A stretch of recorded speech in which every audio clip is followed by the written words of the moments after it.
Ketika diumumkan vaksin TBC Bill Gates akan dilaksanakan di Indonesia, kepala banyak netizen terbayang masa kelam vaksin COVID lagi yang dirasakan di mana jika tidak divaksin mereka tidak bisa ke mall, naik pesawat, naik kereta, semua dipagari. Vaksin yang lebih tepat untuk rakyat jadi kelinci percobaan atas sistem kesehatan yang belum terbukti itu. Padahal di sisi lain dunia kesehatan bisa mengkampanyekan melakukan tindakan preventif, makan suplemen, vitamin, dan pola hidup sehat. Tapi memang lebih mudah beli vaksin dan dipaksakan ke masyarakat. Cuannya lebih gampang didapatnya. Kali ini vaksin TBC yang juga sedang ditrial, dicoba di Afrika dan Indonesia. Bayangkan, Indonesia disamakan dengan Afrika derajatnya. Mau dikurangi apa jumlah penduduk di Indonesia itu, atau mau dimandulkan, atau mau diapain nih? Waduh, Indonesia memang jauh dari kata-kata baik-baik saja urusan kesehatan. Lihat saja masalah dunia kedokteran yang dikeluhkan oleh tenaga kesehatan Indonesia dan dunia akademisi kesehatan Indonesia. Pejabat tertinggi Menteri Kesehatan dikatakan oleh mereka mengkhianati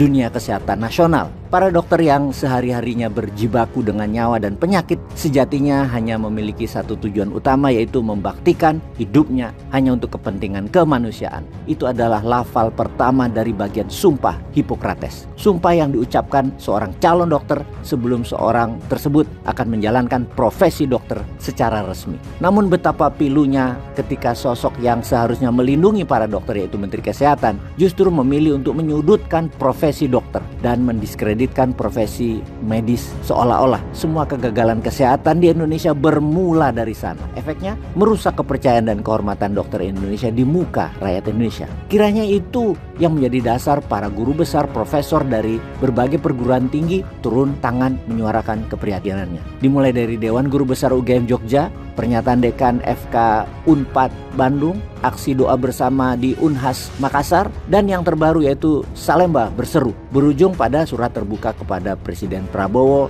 dari 158 guru besar Fakultas Kedokteran UI untuk memperhatikan sektor kesehatan di Indonesia yang tidak baik-baik saja. Sebenarnya apa dosa Pak Menkes? Di mata beliau transformasi adalah transformasi fisik, bukan transformasi manusia. Beliau membangun banyak rumah sakit vertikal baru dan melakukan pembelian alat-alat kedokteran secara masif dengan jumlah fantastis. Mungkin bisa dibilang ini adalah pembelian alat kesehatan terbesar sepanjang sejarah Indonesia berdiri. Beliau dikatakan oleh kalangan medis banyak membuat proyek-proyek yang tidak jelas. Tengok saja pembangunan rumah sakit vertikal baru di Surabaya, Makassar, Papua, dan IKN yang masing-masing memakan biaya 2 triliun. Jika dihitung totalnya 8 triliun sudah. Belum kita hitung pembelian 10.000 USG dan rencana pembelian Cath Lab untuk 514 kabupaten kota di Indonesia. Semuanya memang terkesan heroik dan mengatasnamakan keadilan bagi rakyat Indonesia. Namun, jika kita tanyakan pada profesional dan ahlinya, apakah memang itu yang dibutuhkan Indonesia saat ini?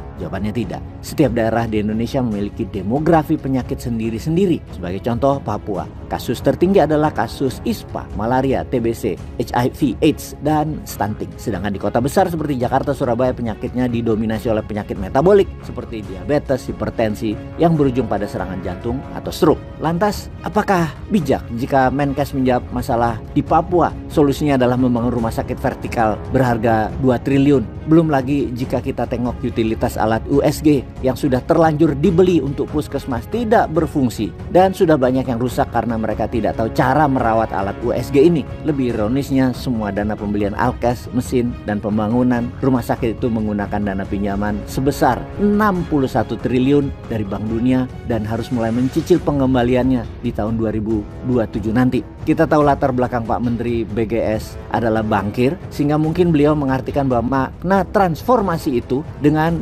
mendatangkan fisik, barang, dan alat baru. Tapi sebenarnya transformasi adalah tentang perubahan manusia dan inti dari transformasi adalah kolaborasi dengan tenaga kesehatan dan akademisi. Semua harus terbangun dari mutual respect sehingga terjadi upaya kolaborasi.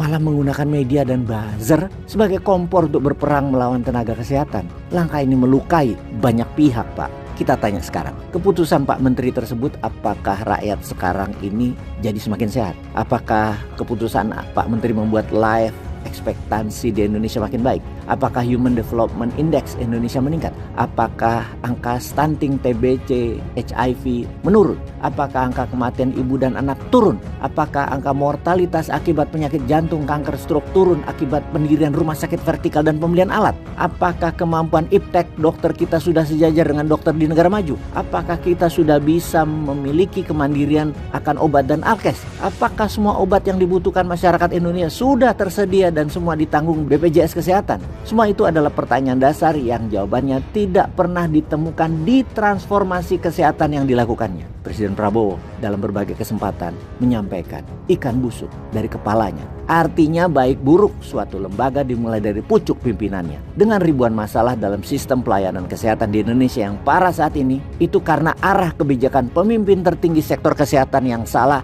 yang tidak menghargai para pendidik kesehatan dan tenaga kesehatan yang berjuang setiap hari untuk kesehatan masyarakat. Jika mereka itu semua, terutama para guru besar, sudah tidak dihargai, siapa lagi yang merawat negeri ini dengan sepenuh hati untuk masalah kesehatan? Peace.